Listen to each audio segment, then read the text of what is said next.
नमस्कार, कैसे हैं आप? आशा करता हूँ आप सब बहुत अच्छे होंगे। मैं सुरेश एक बार फिर से सुरेश एकेडमी में आपका स्वागत करता हूँ। आज हम लेकर आए हैं आपके लिए AWES TGT कंप्यूटर साइंस के लिए सैंपल पेपर विद एक्सप्लेनेशन, जिससे ये क्वेश्चन ना सही, इससे रिलेटेड अगर कोई क्वेश्चन आपके एग्जाम में आए तो आप आसानी से कर लें। तो जो सैंपल पेपर मैं लेकर आया हूँ वो AWES के द्वारा ही दिया गया है, जो कि TGT कंप्यूटर साइंस के क्वेश्चन से रिलेटेड हैं। मतलब ये बताना चाह रहे हैं कि जो TGT कंप्यूटर साइंस का जो एग्ज़ाम है उसमें इस तरह के क्वेश्चन आएंगे, इसी लेवल के क्वेश्चन आएंगे। तो इससे आपको अंदाज़ा लग जाएगा कि TGT कंप्यूटर साइंस में आपके किस तरह के क्वेश्चन आते हैं और क्या लेवल रहता है। तो समय को गवाए बिना शुरू करते हैं आज का पहला क्वेश्चन TGT कंप्यूटर साइंस का। तो ये रहा पहला क्वेश्चन आपके सामने। From what location are the first computer instruction available on boot up? तो जो फर्स्ट कंप्यूटर इंस्ट्रक्शन अवेलेबल होता है ऑन बूटअप वो क्या होता है? वो होता है ROMBIOS, जिसे हम क्या कहते हैं भाई?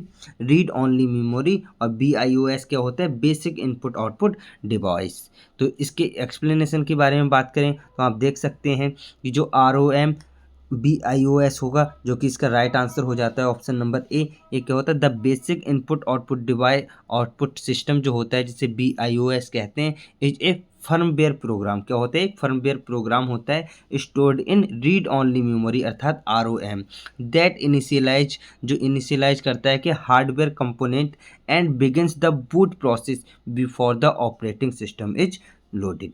तो ऑपरेटिंग सिस्टम जो लोडेड होता है उससे पहले क्या होता है? बूट प्रोसेस को बिगिन करता है, शुरू करता है। ठीक है, तो ये इसका राइट आंसर हो जाएगा ऑप्शन नंबर ए, ROMBIOS। जैसा कि मैंने बता ही दिया आपको कि जो first computer instruction available on boot up होगा वो क्या होगा? ROMBIOS।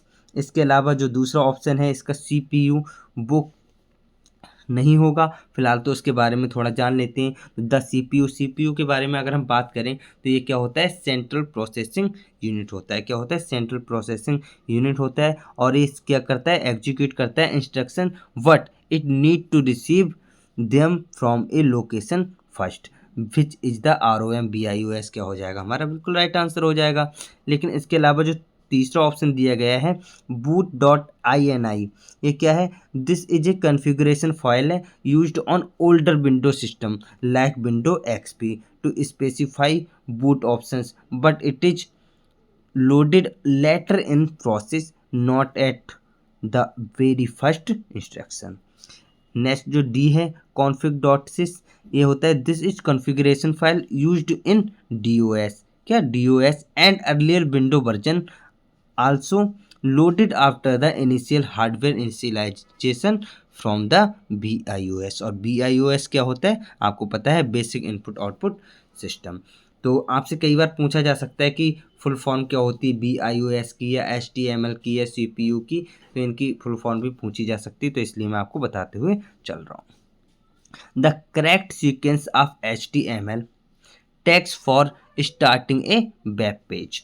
तो HTML टैग्स का जो करेक्ट सीक्वेंस है for starting A web page, A web page को स्टार्ट करने के लिए जो HTML का जो करेक्ट सीक्वेंस होता है वो क्या है? वो हमसे पूछा गया है। तो अगर HTML की बात की जाए तो इससे कई बार आपसे क्या किया जा सकता है भाई? फुल फॉर्म भी पूछी जा सकती है। तो HTML की फुल फॉर्म जो होती है वो क्या होती है? Hyper text. क्या होती है भाई? Hyper text markup language. Hyper text markup language. अब इसके करेक्ट सीक्वेंस की बात की जाए तो वो क्या हो जाएगा? सबसे पहले तो HTML ही होगा, तो ऑप्शन ए और डी तो वैसे ही कट जाएगा। तो HTML के बाद क्या आएगा? इसका हेड आएगा। तो हेड भाई ऑप्शन नंबर सी में है। हेड हमारा ऑप्शन नंबर सी में हो जाता है। तो ऑप्शन नंबर सी हमारा क्या हो जाएगा? बिल्कुल राइट आंसर हो जाएगा। HTML, फिर हेड, फिर टाइटल और फिर बॉडी। ये हमारा क्या हो जाएगा? बिल्कुल करेक्ट सीक्वेंस हो जाएगा of HTML text for starting A web page. एक वेब पेज को स्टार्ट करने के लिए जो HTML का करेक्ट सीक्वेंस होगा वो HTML, head, title and body होगा। तो देख लेते हैं। तो करेक्ट ऑप्शन तो हमारा ऑप्शन नंबर सी हो गया। बाकी हमने फुल फॉर्म बताई दी है। हाइपर टेक्स्ट मार्कअप लैंग्वेज इसकी फुल फॉर्म होती है। और this is the root element of an HTML page encapsulating all others component contents. और less than, head, greater than क्या होता है अभी, this section contains meta information about the HTML document such as the character set, links to style sheets and page title. और फिर title की बात की जाए तो this tag nested with in the head defines the title of the HTML document which appears in the browser's title bar or tab. Body की अगर बात की जाए तो this section contains the visual content. एक सेक्शन क्या contain करता है, विजुअल कंटेंट को of the HTML documents. HTML documents की जो विजुअल कंटेंट होते हैं वो आते हैं इसमें बॉडी में, इंक्लूडिंग टेक्स्ट, इमेजेस जो मतलब हम देख सकते हैं अपनी आंखों से, and other element that are displayed to the user.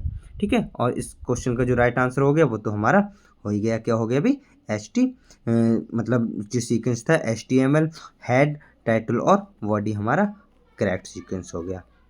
अब नेक्स्ट क्वेश्चन देख लेते हैं, question number 3। Which command is use to open a database in MySQL, MySQL। तो ये क्या हो जाएगा भाई, इसका जो राइट आंसर हो जाएगा वो हो जाएगा हमारा यूज डाटाबेस नेम। हम क्या करेंगे भाई, यूज लिखेंगे और फिर डाटाबेस नेम लिखेंगे। तो ऑप्शन नंबर क्या हो जाएगा, डी हमारा बिल्कुल राइट आंसर हो जाएगा। तो कमांड क्या दी जाएगी, जैसे कि हमसे पूछा गया which command is use to open a database in MySQL।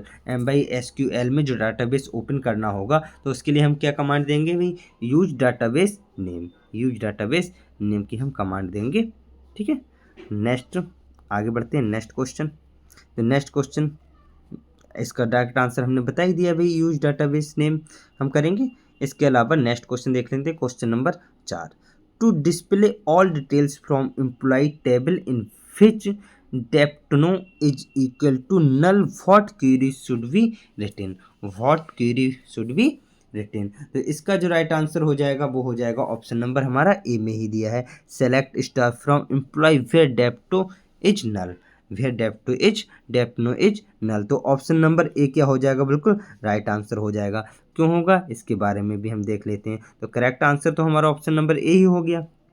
तो select star, this select all columns from the table. Select star का मतलब क्या होता है, इस सेलेक्ट क्या करता है, all column from the table. Table में जितने भी कॉलम होते हैं सबको सिलेक्ट कर लेता है। और फ्रॉम एम्प्लॉय क्या होता है भाई, this specifies that the data is to be retrieved from the employ table. तो जो एम्प्लॉय टेबल से जो डाटा रिट्राइव किया जाता है ये इसमें आ जाता है फ्रॉम एम्प्लॉय में। और where deptno is null, this is the crucial part for filtering. ये क्या है, क्रूशियल फॉर पार्ट है किसका भाई, फिल्टरिंग का, फिल्टर करने का in SQL। You can not use the equality operator, मतलब इक्वलिटी ऑपरेटर को यूज नहीं कर सकते हम, to check the null, check for null values. Instead you must use the is null operator. ठीक है, अब देख लेते हैं नेक्स्ट क्वेश्चन, क्वेश्चन नंबर 5। तो क्वेश्चन नंबर 5 देखने से पहले मैं कहना चाहूँगा, अगर आपको क्वेश्चन अच्छे लग रहे हैं, आपको समझ आ रहा है कि इस टाइप के क्वेश्चन आपके आएंगे, तो जो क्वेश्चन मैं लेकर आया हूँ इस टाइप के ही क्वेश्चन आपके TGT कंप्यूटर साइंस के एग्ज़ाम में आते हैं और आएंगे, तो आप क्या करेंगे भाई, वीडियो को लाइक करेंगे, अपने दोस्तों के साथ शेयर करेंगे, क्योंकि शेयर करने से हमारी नॉलेज बढ़ती है। और अगर आप चैनल पे नए हैं तो चैनल को सब्सक्राइब जरूर कर लेंगे हमारी लेटेस्ट वीडियो तुरंत पाने के लिए और अपनी तैयारी को थोड़ा आसान बनाने के लिए। तो नेक्स्ट क्वेश्चन, क्वेश्चन नंबर 5 देख के ही आपको अच्छा लगता होगा। What will be the output produced in Python of the following line of code.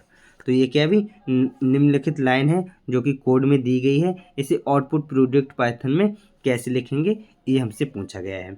जैसे कि आप देख रहे हैं ग्रेटर देन और डबल इन्वर्टेड कामा है और I love Python dot split.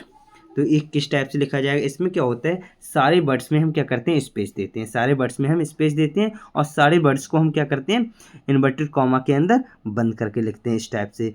फिर हमारा आई हो गया पहले और फिर हमारा क्या आ जाएगा, लव आ जाएगा, फिर हमारा लव आ जाएगा, फिर कामा लगाएंगे, फिर क्या आ जाएगा, पाइथन आ जाएगा, फिर क्या आ जाएगा, पाइथन आ जाएगा। तो इस तरह से हमारा कौन से ऑप्शन में दिया है, इस तरह से जो दिया गया है वो हमारे ऑप्शन नंबर बी में दिया है। किस में दिया है अभी, ऑप्शन नंबर बी में दिया है। तो इसके अकॉर्डिंग तो ऑप्शन नंबर बी है वही हमारा क्या हो जाएगा, बिल्कुल राइट आंसर हो जाएगा। ऑप्शन नंबर बी क्या हो जाएगा हमारा, बिल्कुल राइट आंसर हो जाएगा। नेक्स्ट क्वेश्चन देख लेते हैं।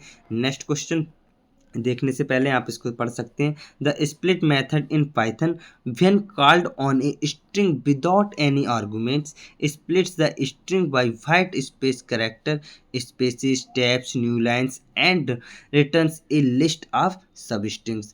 In this case the strings I love Python contains spaces between the words, so split separates it into individual words and place them as elements within a list, जैसा कि हमने लिख दिया है। अब नेक्स्ट क्वेश्चन देख लेते हैं। क्वेश्चन नंबर 6 ये रहा आपके सामने। To implement functionality 1 which module can be use. तो इसमें कौन सा मॉड्यूल यूज किया जाएगा, जैसा कि अभी आपने आंसर देख ही लिया होगा। तो इसका जो राइट आंसर हो जाएगा वो हो जाएगा रैंडम। क्या हो जाएगा, रैंडम मॉड्यूल हो जाएगा। इसका जो राइट आंसर हो जाएगा क्या हो जाएगा, रैंडम मॉड्यूल हो जाएगा। To implement functionality 1 which module can be use, तो कौन सा मॉड्यूल यूज किया जाएगा, रैंडम मॉड्यूल। तो ऑप्शन नंबर ए क्या हो जाएगा, बिल्कुल राइट आंसर हो जाएगा। जैसा कि आप देख सकते हैं, you can use the a random module in Python as it provides functions for various random data generation task. और ऑप्शन बी में रैंडो मिस जो है वो is not a standard Python module. क्या नहीं है, एक स्टैंडर्ड पाइथन मॉड्यूल नहीं है, इसलिए ऑप्शन नहीं होगा। और randint is a function within the random module and the math is for mathematically operators. मतलब ये क्या होता है, मैथ वाला मैथमेटिकली ऑपरेशंस के लिए होता है, not random number generation. Random number generation के लिए नहीं होता है मैथ वाला, इसलिए नहीं होगा। तो इसका जो राइट आंसर हो गया वो क्या हो गया, ऑप्शन नंबर ए, जो कि हमारा रैंडम मॉड्यूल हो जाता है। क्या हो जाता है, रैंडम मॉड्यूल हो जाता है। अब नेक्स्ट क्वेश्चन देख लेते हैं, क्वेश्चन नंबर 7। तो कैसे लग रहे हैं क्वेश्चन, और सारे क्वेश्चंस का मैं एक्सप्लेनेशन लेकर आया हूँ, कैसा लग रहा है। अगर अच्छा लग रहा है तो आप क्या करेंगे, वीडियो को लाइक करेंगे, अपने दोस्तों के साथ शेयर करेंगे, और अगर आप चैनल पे नए हैं तो चैनल को सब्सक्राइब जरूर कर लेंगे, हमारी ऐसी ही लेटेस्ट वीडियो तुरंत पाने के लिए और अपनी परीक्षा की तैयारी को थोड़ा आसान बनाने के लिए। तो देख लेते हैं क्वेश्चन नंबर 7 ये रहा आपके सामने। How to create a check box in HTML। तो हम जो HTML में चेक बॉक्स है उसे कैसे क्रिएट करते हैं, ये हमसे पूछा गया है। चेक बॉक्स कैसे क्रिएट किया जाता है ये हमसे पूछा गया है। तो इसका जो राइट आंसर हो जाएगा क्वेश्चन नंबर 7 का वो हो जाएगा option number A, input type equal check box, जैसा कि आप देख पा रहे हैं। तो ऑप्शन नंबर ए क्या हो गया, हमारा राइट आंसर हो ही गया इसका। क्वेश्चन नंबर 7 का भी right answer option number A हो गया, क्योंकि इनपुट टाइप करेंगे और फिर इक्वल में check box. This is standard HTML element use to create a checkbox allowing users to select one or more options from a set। और input type equal button जो होगा वो नहीं होगा, वो नहीं होगा। क्यों नहीं होगा, क्योंकि दिस क्रिएट्स एक क्लिकेबल बटन। ये क्या है, एक क्लिकेबल बटन को क्रिएट करता है, नॉट ए चेक बॉक्स। और हमें तो चेक बॉक्स पूछा है, इनपुट टाइप बराबर चेक बॉक्स पूछा था, तो ये चेक बॉक्स को तो नहीं क्रिएट करता है, ये करता है क्लिकेबल बटन को, तो ये हमारा नहीं होगा। और जो सी ऑप्शन जो है हमारा चेक बॉक्स वाला, this is not a valid HTML tag for creating a check box. ये कोई हमारा वैलिड HTML है ही नहीं जो कि चेक बॉक्स को क्रिएट कर सके। और input type equal check, this is not a valid type attribute value for the input tag to create a check box, ये भी हमारा वैलिड नहीं है, तो ये भी नहीं होगा। तो हमारा ऑप्शन नंबर ए हो गया, input type equal to check box. Next आगे बढ़ते हैं, क्वेश्चन नंबर 8 ये रहा आपके सामने। Which of the following tag is use to insert a line break in HTML। तो निम्नलिखित टैग्स में से कौन सा एक लाइन ब्रेक, HTML में लाइन ब्रेक है इंसर्ट करने के लिए जो यूज किया जाता है, वो हमसे पूछा गया। वो है लेस देन BR ग्रेटर, हमारा क्या हो जाएगा, BR हो जाएगा। ऑप्शन नंबर ए क्या हो जाएगा हमारा, बिल्कुल राइट आंसर हो जाएगा। जैसा कि आप देख पा रहे हैं ऑप्शन नंबर ए तो हो ही गया। और BR क्यों होगा, क्योंकि this tag is specifically design to insert a single line, मतलब ब्रेक और single insert a single line. causing subsequent content to appear on a new line without creating a new paragraph। ठीक है, तो we are हमारा क्या हो जाएगा, बिल्कुल राइट आंसर हो जाएगा। बाकी आप इसको भी देख सकते हैं। ठीक है, नेक्स्ट देख लेते हैं। अब बी हमारा क्यों नहीं होगा, क्योंकि this tag is use to make text bold, ये टेक्स्ट को बोल्ड करने के लिए यूज किया जाता है, इसलिए हमारा बी नहीं होगा, हमारा क्या होगा, बी आर हो जाएगा, बिल्कुल राइट आंसर। नेक्स्ट देख लेते हैं क्वेश्चन नंबर 9, ये रहा आपके सामने।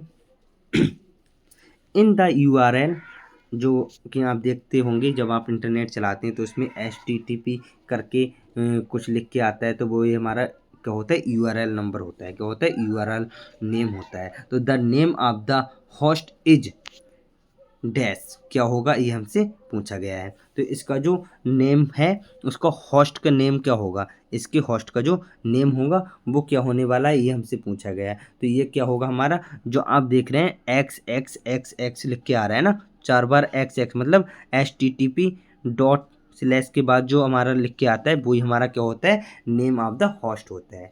जो होस्ट होता है उसका नेम हमारा ठीक पहले ही आ जाता है। तो ये क्या है भाई, 4 बार XX है, तो ये हमारा क्या हो जाएगा, ऑप्शन नंबर बी क्या हो जाएगा, बिल्कुल राइट आंसर हो जाएगा। अब अगर आपके इंटरनेट जब आप चलाते हैं और कुछ सर्च करते हैं, फिर उसके बाद जो लिख के आता है HTTP करके, उसके बाद जो डॉट लग के स्लैश लगता है, उसके बाद जो लिखा होता है वो क्या होता है, किसका नाम होता है, नेम ऑफ द होस्ट होता है। तो नेम ऑफ द होस्ट क्या हो जाएगा, 4 times X, option number B will be the right answer. Next question, जैसा कि आप देख पा रहे हैं, this is the host specific name और level within the network. Next question, question number 10, how to create a hyperlink in HTML। हम HTML में हाइपरलिंक को कैसे क्रिएट करते हैं, ये हमसे पूछा गया है। तो इसका भी राइट आंसर क्या हो जाएगा, हमारा ऑप्शन नंबर ए हो जाएगा, AHREF = www.java-t-point.com, java-t-point.com ए, ये हमारा क्या हो जाएगा, बिल्कुल राइट आंसर हो जाएगा, option number A will be the right answer. तो कैसी लगी वीडियो, अगर अच्छी लगी है तो क्या करेंगे, वीडियो को लाइक करेंगे, अपने दोस्तों के साथ शेयर करेंगे, और अगर आप चैनल पे नए हैं तो चैनल को सब्सक्राइब जरूर कर लेंगे हमारी ऐसी ही लेटेस्ट वीडियो तुरंत पाने के लिए। So thank you for watching.